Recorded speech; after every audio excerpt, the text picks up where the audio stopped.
کی حفاظت کے لیے اللہ نے حضرت موسیٰ علیہ السلام اور حضرت خضر کو بھیج دیا اس بستی میں۔ کیوں؟ وَكَانَ أَبُوهُمَا صَالِحًا، اس لیے کہ ان یتیم بچوں کا باپ جو تھا وہ نیک تھا، اور اللہ نیک باپ کی اولاد کو ضائع نہیں ہونے دیتا۔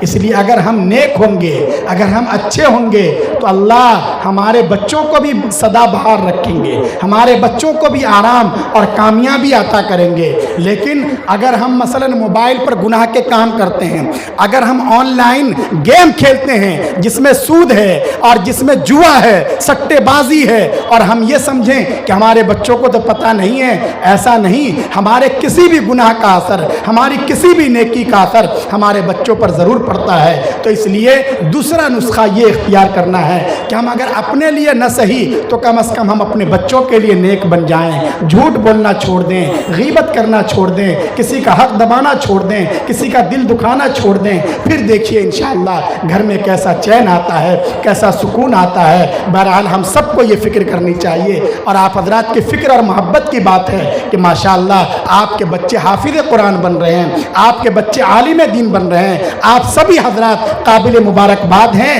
اور مدرسے کے لوگ جو ہیں وہ بھی قابل مبارکباد ہیں، اور یہ اس بات کی دلیل ہے کہ آپ کا علماء کے ساتھ اور بزرگوں کے ساتھ تعلق ہے۔ ضرورت اس بات کی ہے کہ یہ تعلق اور زیادہ مضبوط ہو، مستحکم ہو۔ اللہ تبارک و تعالی مجھے بھی توفیق دے اور آپ حضرات کو بھی توفیق عمل سے نوازیں۔ آمین۔ وآخر دعوانا ان الحمد للہ رب العالمین۔